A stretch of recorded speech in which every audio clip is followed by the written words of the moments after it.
하나님 말씀 함께 보도록 하겠습니다. 누가복음 20장 45절부터 21장 4절까지입니다.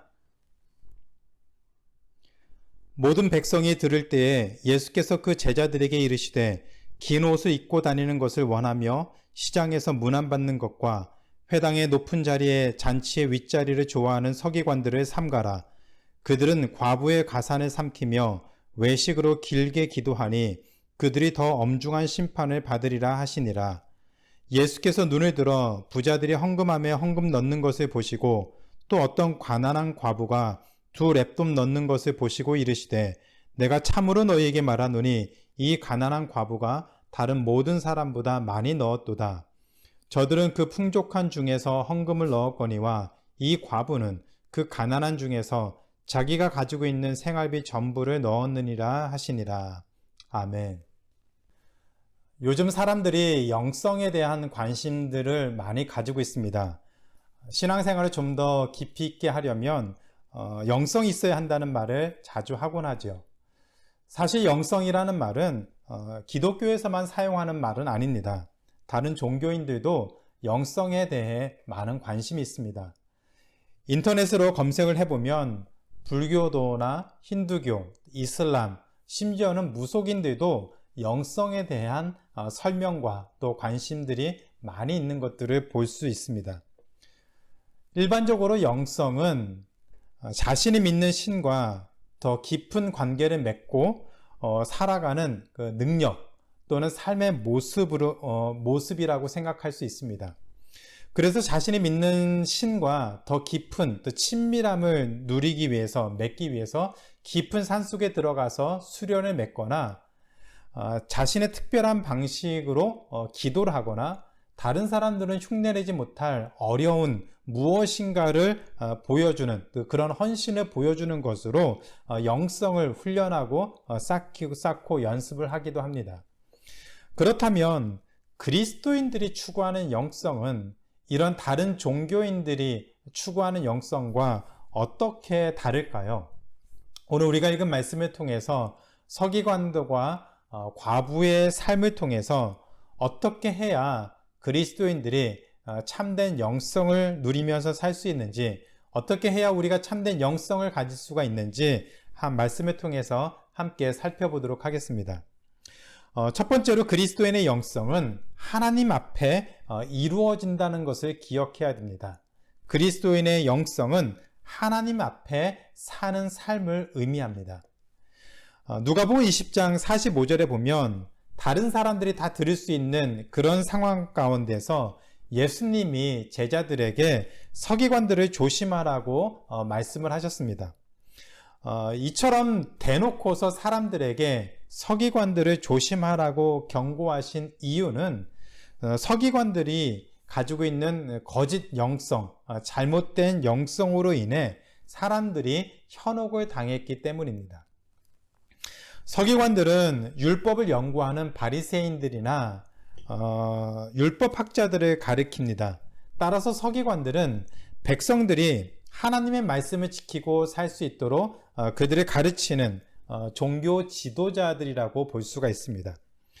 그로 인해서 많은 사람들은 서기관들을 존경했고 심지어는 종교적인 그런 삶의 모델이나 어떤 기준점으로 삼아서 서기관들처럼 또 따라서 행동하는 그런 사람들이 많이 있었습니다. 그런데 예수님은 그런 서기관들을 조심하라고 경고를 하셨습니다. 당시의 서기관들은 성전과 거리를 다니면서 자신들의 권위와 위엄을 한껏 드러내고 다녔습니다. 오늘 우리가 읽은 말씀 누가복음 20장 46절에 보면 이 서기관들은 긴 옷을 입고 다녔다고 했습니다. 이들이 입고 다니는 그 긴 옷의 마지 끝에는 매듭이 달려 있어서 천천히 걸어 다녀야만 했습니다. 굉장히 우아하고 또 무엇인가 있는 그런 권위가 있는 그런 사람처럼 보였던 것이죠. 그래서 지나가는 사람들은 이 서기관들을 보면서 경외의 눈초리를 보거나 심지어는 그 앞에 나와 문안하고 인사하고 존경의 표시를 했던 것이 그 당시의 일반적인 모습이었습니다. 서기관들이 이처럼 사람들의 존경을 받고 또 그런 모습으로 사는 것을 지극히 당연하게 여겼던 것 같습니다. 이런 모습은 서기관들이 많은 사람들이 모여있는 시장이나 또 잔치집 또는 회당에 갔을 때 더욱더 드러났습니다. 사람들이 있는 곳에 가면 서기관들은 언제나 제일 높은 자리, 제일 상석에 앉으려고 했습니다. 이처럼 사람들이 서기관들을 영성이 있는 지도자로 인정했던 이유는 어쩌면 그들이 율법을 가르치는 그런 종교 지도자였기 때문이기도 하지만 또 한편으로는 그들이 삶에서 나타난 이 서기관들의 삶에서 나타난 종교적인 모습 때문이었습니다. 그런데 예수님은 서기관들이 사람들의 존경을 받으며 관심을 끌었던 그 이유가 서기관들이 외식으로 보여준 거짓된 영성 때문이라고 지적을 하고 있습니다.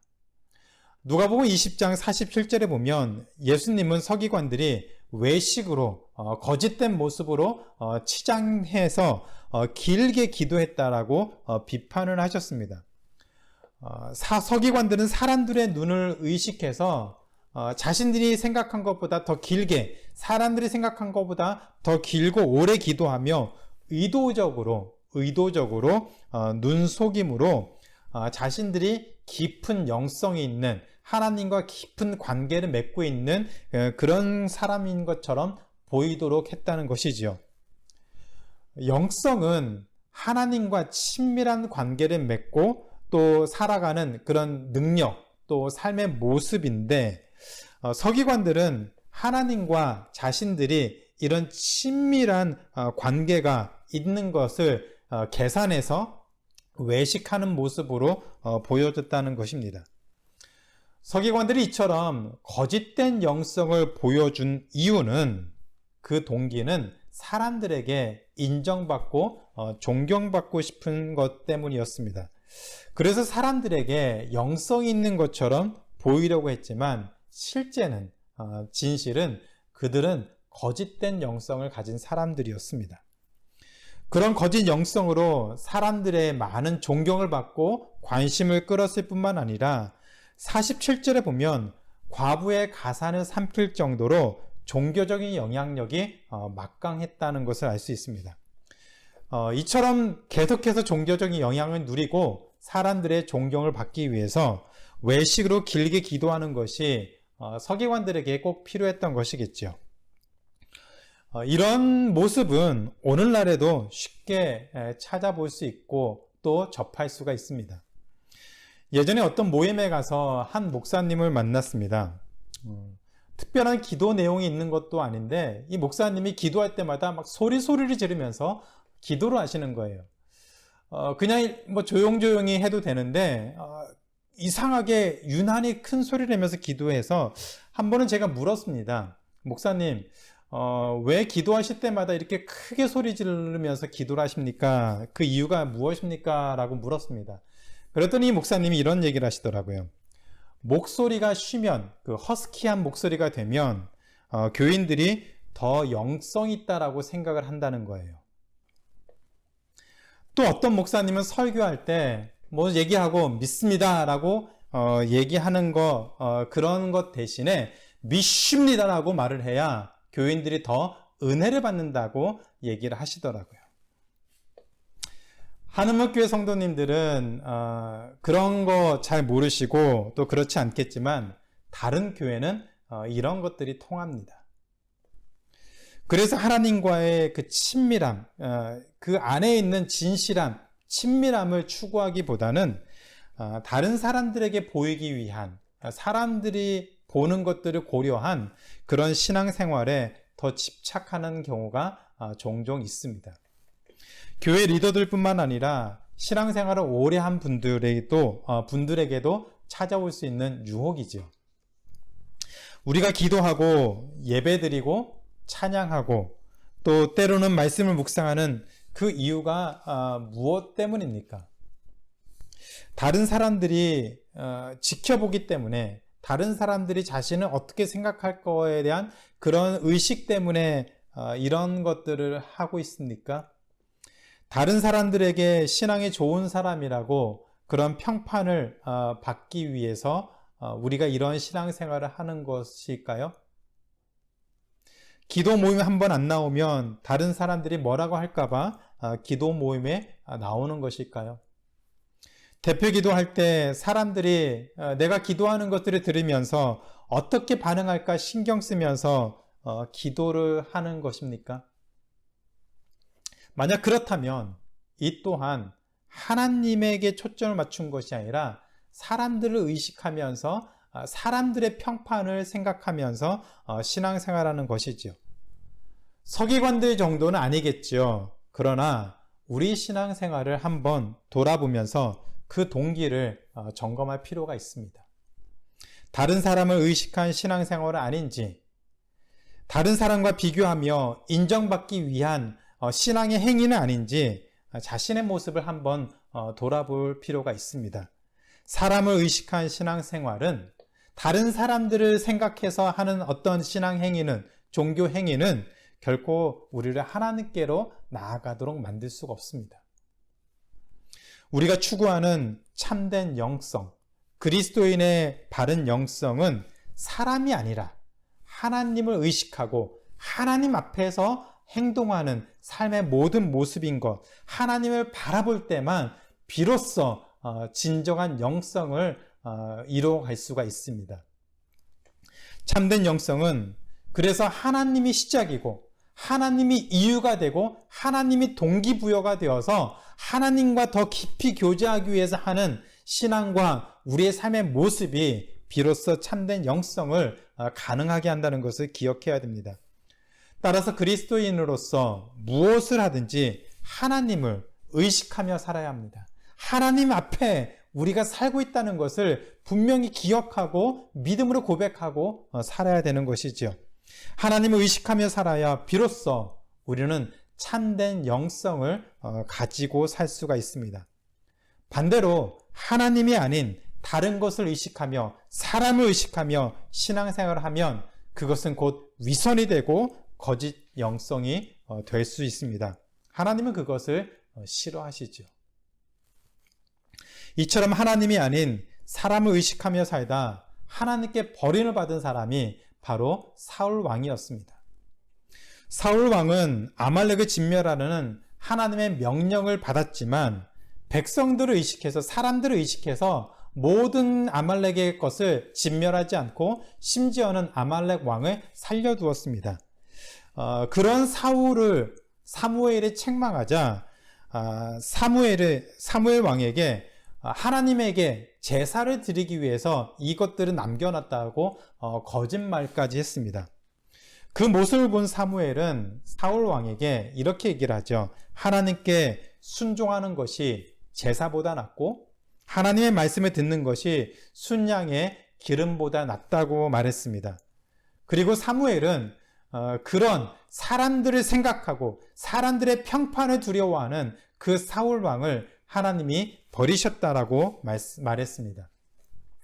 하나님이 자신을 버렸다는 그 사무엘 선지자의 말을 듣고 사울 왕이 이렇게 얘기를 합니다. 사무엘상 15장 30절에 보면 사울이 이르되 내가 범죄하였을지라도 이제 청하옵나니 내 백성의 장로들 앞과 이스라엘 앞에서 나를 높이사 나와 함께 돌아가서 내가 당신의 하나님 여호와께 경배하게 하소서. 하나님이 자신을 버렸다는 그 말을 듣고 사울은 백성들이 자신을 어떻게 생각할지 그것에 더 연연하고 그것에 더 마음을 졸이고 그리고 그것이 먼저 걱정이 되었습니다. 그래서 하나님께 온전한 마음으로 나아가 제사하는 것보다 사람들 앞에서 여전히 자신이 왕으로서 인정받는다는 것을 보여주게 해달라고 그것을 핑계 삼아서 제사를 드리겠다라고 간청을 했습니다. 하나님께 나아가 자신의 어리석음을 회개하고 잘못을 구하고 또 그로 인해서 하나님의 용서를 구하기보다는 백성의 평판이 사울 왕에게는 더 중요했던 것이죠. 그 마지막은 서기관들처럼 하나님께 심판을 받는 것이었습니다. 사람을 의식하며 신앙생활하는 것이 하나님을 의식하며 사는 것과 비슷하게 보일 수는 있습니다. 사람들이 보는 것들을 생각하면서 우리가 겉으로 하는 어떤 행동이 하나님과 친밀한 모습으로 하는 행동과 어쩌면 그렇게 차이가 나지 않는 것처럼 보일 수는 있습니다. 그래서 그런 모습으로 사람들을 속일 수는 있습니다. 그러나 하나님이 인정해 주시지 않으면 그것으로 끝이지요. 하나님이 그런 우리의 모습을 보면서 정확하게 그 중심을 보시면서 하나님이 아니라고 하시면, 하나님이 거짓된다라고 말씀하시면 아무 소용이 없습니다. 우리는 하나님을 의식하며 살아야 합니다. 사람들이 우리를 바라보는 것, 사람들이 우리에게 말하는 것을 신경 쓰면서 신앙생활하는 것이 아니라 하나님이 우리의 모습을 보면서 어떻게 생각하고 어떻게 말씀하실지 그것에 더 신경 쓰고 그 모습을 더욱더 소중하게 생각하면서 나아가야 합니다. 그래서 종교개혁자들이 코람데오, 하나님 앞에서 우리의 모습을 보며 살아가야 된다라고 그렇게 얘기를 했습니다. 우리의 삶이 하나님 앞에 온전하게 드러난다는 것을 기억하며 매일매일 주어진 삶을 살아야 한다라고 강력하게 외쳤습니다. 그 반대의 모습이 코람 호미니부스, 사람들 앞에서입니다. 하나님 앞에서 우리의 모습을 계속해서 돌아보는 것이 아니라 사람들 앞에서 사람들이 어떻게 생각할까, 사람들이 나를 어떻게 볼까, 그것에 더 연연하고 사람들이 하는 행동과 말에 더 관심 가지면서 우리의 모습들을 돌아보는 것, 그것이 바로 코람 호미니부스입니다. 코람 호미니부스는 진정한 영성을 가져다 줄 수 없습니다. 하나님에게 인정받는 코람 데오, 하나님 앞에 서 있다는 생각을 가지고 매일매일 주어진 삶을 살아야 합니다. 코람 데오, 하나님 앞에 사시길 바랍니다. 하나님 앞에 사시기를 바랍니다. 무슨 일을 하든지 어떤 상황이든지 하나님 앞에서 행하는 것임을, 우리가 살아가고 있음을 분명히 기억하고 살아야 합니다. 그래서 하나님이 주시는, 하나님이 인정하시는 참된 영성을 소유하는 우리 모두가 되기를 주님의 이름으로 축원합니다. 두 번째로 그리스도인이 추구하는 참된 영성은 하나님을 온전히 신뢰하는 헌신으로 나타납니다. 하나님을 온전히 신뢰하는, 하나님을 온전히 사랑하는 헌신된 모습으로 나타납니다. 예수님은 성전에서 사람들이 헌금함에 헌금을 넣는 것을 보셨습니다. 부자들이 헌금을 냈습니다. 그리고 곧 이어서 한 가난한 과부가 2렙돈의 돈을 헌금함에 넣었습니다. 그러자 누가복음 21장 3절에서 예수님이 이르시되 내가 참으로 너희에게 말하노니 이 가난한 과부가 다른 모든 사람보다 많이 넣었다고 말씀하셨습니다. 예수님의 말씀은 억지처럼 보이죠. 가난한 과부가 2렙돈을 냈는데 지금의 환율로 따지면 한 1불도 안 되는 작은 돈입니다. 물론 부자는 그보다 더 많은 돈을 내었겠죠. 비교할 수 없을 정도의 큰 돈을 내었을 것 같습니다. 그런데도 예수님은 과부가 더 많은 헌금을 내었다고 말씀을 하고 있습니다. 그 이유를 4절에서 이렇게 설명하셨습니다. 부자들은 그 풍족한 중에서 헌금을 넣었거니와 이 과부는 그 가난한 중에서 자기가 가지고 있는 생활비 전부를 넣었느니라.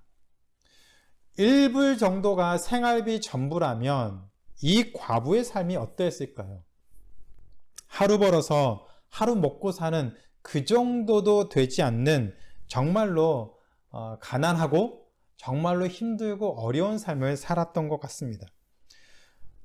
과부가 내드렸던 그 2렙돈이 없으면 어쩌면 며칠 동안 음식도 끼니도 제대로 먹지 못한 채 그렇게 어려운 삶을 살아야 했을지도 모릅니다. 그럼에도 불구하고 부자가 드린 헌금보다 이 과부의 2렙돈이 더 많다고 말씀하셨습니다. 예수님의 말씀은 헌금의 액수, 그러니까 많고 적은 것을 말하는 것이 아니라 각자의 삶 가운데 드려진 그 헌금이 차지하는 영향력, 즉 비중을 의미하고 있습니다. 말씀하고 있습니다. 예를 들어서 100만 불이 있는 그 부자가 10,000불을 헌금했다라고 한번 생각해 보세요. 10,000불이면 정말 큰 헌금이고 큰 액수입니다. 근데 그 100만 불에 비해서 10,000불을 따지면, 비율로 따지면 1%입니다. 부자가 누리는 풍족함이 굉장히 크기 때문에, 그것이 크게 누리고 있기 때문에 10,000불을 하나님께 드려도 부자의 삶에는, 생활에는 큰 문제가 생기지 않습니다. 그러나 과부는 생활비 전부를 헌금으로 드렸으니 100%를 하나님께 드린 것입니다. 부자가 얼마의 헌금을 드렸는지는 정확하게 알지 못하지만 예수님의 말씀을 살펴보면 부자의 헌금은 그의 풍족한 삶에 전혀 영향을 끼치지 못하는 정도였던 것 같습니다. 그러나 과부의 헌금은 큰 어려움을 각오한 헌신이 없으면 불가능한 내용이었습니다. 헌금이었습니다. 윌리엄 바클레이 목사님은 과부가 이 두 렙돈을 드린 것을 헌신의 관점으로 설명을 하고 있습니다. 그러면서 이런 말씀을 덧붙였습니다. 하나님께 드린다는 것은, 우리가 하나님께 앞에 드린다는 것은 그로 인해 자신의 삶에 어려움이 생길 수 있을 정도가 되었을 때 비로소 진정으로 드리는 것이라고 말했습니다. 조금 드리는 것이 아니라 우리가 드리는 것으로 인해 우리 삶에 뭔가 좀 어려움이 생겼을 때 비로소 그 시점부터 우리가 드리는 것이 진정으로 드리는 것이다 라고 얘기를 하고 있습니다.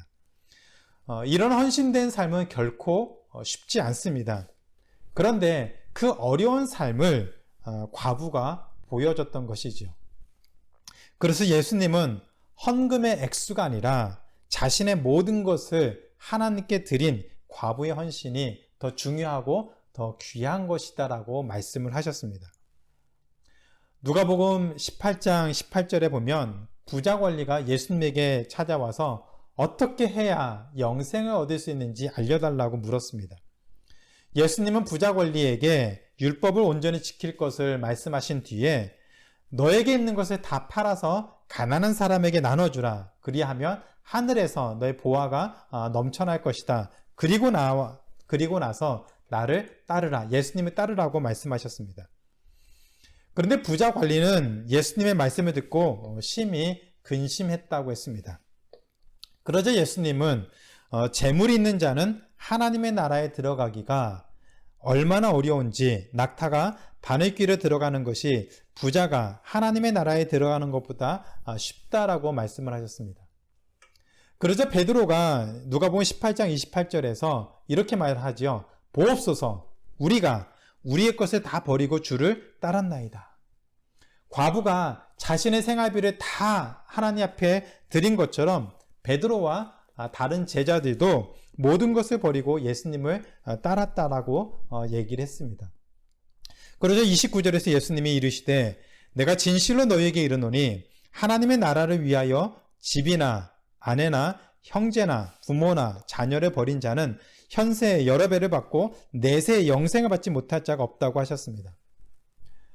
물론 이 말이 우리가 부모나 자녀나 가족을 내팽개쳐야만 한다는 그런 말은 아닙니다. 하나님의 나라를 위해서는 때로는 그런 희생이 따를 수 있다는, 가정에 어떤 어려움이 찾아올 수 있고 또 우리 삶 가운데 어떤 어려움이 찾아올 수 있다는 그런 희생이 따를 수 있다는 말이죠. 내가 소중하게 생각하는 그 모든 것들, 어떤 것들을 내려놓는 그런 수고와 그것을 내려놓을 때 우리 안에 찾아오는 갈등, 어려움, 그런 아픔, 헌신이 없이는 예수님을 따르는 제자로서 제대로 살 수 없다는 것을 말하고 있습니다. 문제는 예수님 당시에도 그렇지만 오늘날에도 하나님의 나라를 위해 희생하고 헌신하는 것을 두려워하고 주저하고 피하는 모습이 많다는 것입니다. 손해보지 않을 정도로 적당한 선에서 멈추고 어렵지 않을 정도로 적당히 선을 긋고 신앙생활을 하려고 하지요. 이런 모습은 헌금 생활에만 국한된 것이 아닙니다. 시간을 사용하고 우리의 삶을 하나님께 드리는 것도 마찬가지입니다. 자신의 삶에 영향을 미치지 않는 선에서 하나님을 위해 우리의 삶을 사용하는 것에 만족하는 것에 멈춰서는 안 됩니다. 하나님의 나라를 위해서 때로는 하고 싶은 것을 못할 수 있고 그렇게 살아가는 것을 각오하며 살아야 한다는 얘기죠. 때로는 좋아하는 것을 내려놓고 예배를 선택해야 합니다. 손해를 감수하면서 우리가 해야 되는 예배와 이런 신앙의 삶을 우리가 포기하지 말아야 합니다. 친구들하고 놀고 싶은 것은 내려놓고 말씀 묵상을 해야 합니다. 세상의 방법으로 성공하고 싶은 유혹을 이기고 그것을 내려놓고 하나님의 방법을 선택해서 때로는 하나님의 방법을 선택한 것 때문에 손해를 볼 각오를 하면서 하나님의 자녀로 이 땅을 살아야 한다는 얘기입니다. 이 모든 것들이 어쩌면 우리 삶에 큰 부담이 될 수 있습니다. 어려움을 가져다 줄 수 있고 큰 갈등을 가져다 줄 수 있습니다. 그로 인해서 재정적으로 부담이 될 수 있고 시간에 쫓기게 만들 수도 있습니다. 하고 싶은 것을 포기해야만 하는 어려운 선택이 될 수도 있습니다. 그렇게 어려운 정도로 갈등하는 모습으로 우리의 것을 내려놓는 선택을 해야 헌신이 되고 비로소 우리의 마음을 제대로 그 헌신에 담아낼 수가 있습니다. 아무 손해보지 않고 어렵지 않은 선에서 헌신하며 살 수는 없습니다. 내 것 다 지켜가면서 내 것 다 누리면서 하나님 앞에 헌신한다라고 할 수 없습니다. 운동도 마찬가지이죠. 몸이 조금 힘든 정도로 운동을 해야 우리 몸에 근육이 발달하고 생겨납니다. 전혀 느낌이 없을 정도로 슬렁슬렁 운동하고서 운동 다 했다고 한다면 어떤 효과도 기대할 수가 없습니다.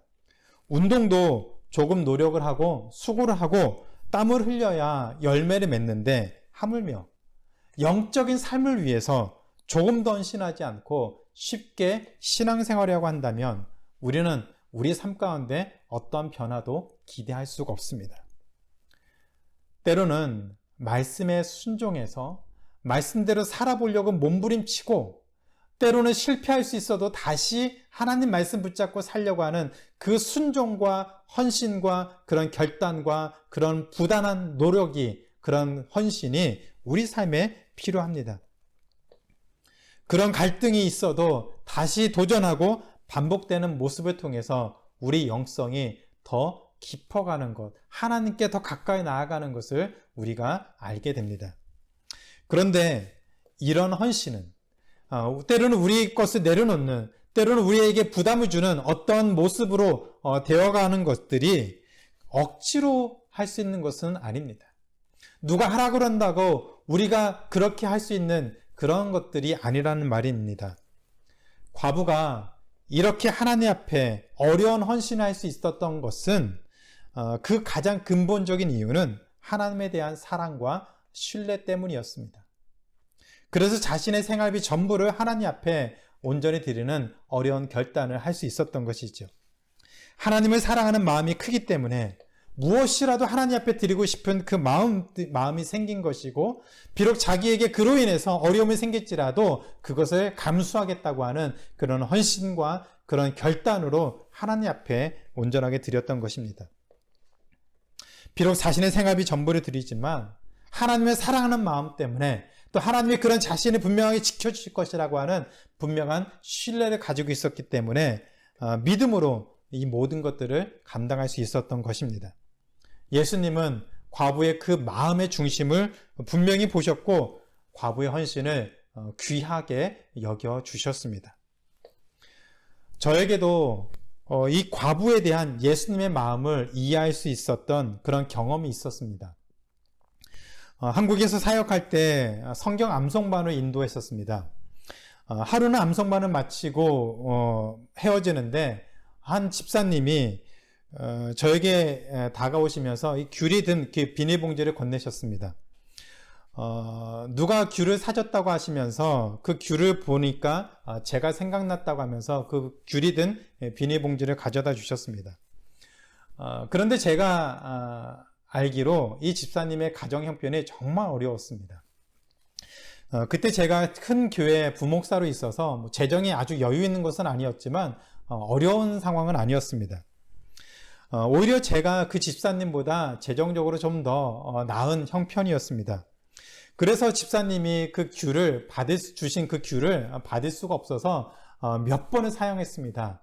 그런데도 이 집사님이 한사코 제가 그 귤을 받기를 원하셨습니다. 그래서 어쩔 수 없이 그 귤을 받아들고 집으로 왔습니다. 벌써 20년 전의 일입니다. 지금도 가끔 그 생각이 날 때마다 그 집사님이 저를 얼마나 귀하게 여겨주셨는지, 저를 얼마나 사랑해 주셨는지 그 마음에 참 감사한 생각이 듭니다. 크고 작은 것이 중요한 것이 아니라 그 안에 담겨져 있는 사랑과 헌신이죠. 하나님에 대한 사랑, 그 신뢰가 있으니 이 과부도 마찬가지로 때로는 손해를 각오하고 어려움과 고난을 각오하고 하나님 앞에 온전하게 드리는 그 헌신을 결단할 수 있었던 것입니다. 영성은 하나님과 친밀함을 갖는 것입니다. 친밀함 중에 최고의 친밀함은 바로 사랑을 통해서 나타나죠. 하나님을 향한 사랑과 하나님을 신뢰하는 그 마음으로 생활비 전부를 드린 이 과부가 바로 놀라운 영성을 가진 사람이었습니다. 예수님이 과부의 모습을 강조한 것은 이 과부의 삶 가운데 그 모습 가운데 담겨 있는 하나님에 대한 사랑과 신뢰가 헌신이 바로 제자의 삶이고 그리스도인이 마땅히 살아야 하는 영성의 길이기 때문이었습니다. 각자 어떤 모습으로 하나님 앞에 나아가고 있는지 한번 돌아보는 시간을 가졌으면 좋겠습니다. 우리가 그리스도인으로서 하나님을 사랑하고 신뢰하고 있는지, 우리 모습이 헌신된 그리스도인의 삶인지 한번 돌아보는 시간을 가졌으면 좋겠습니다.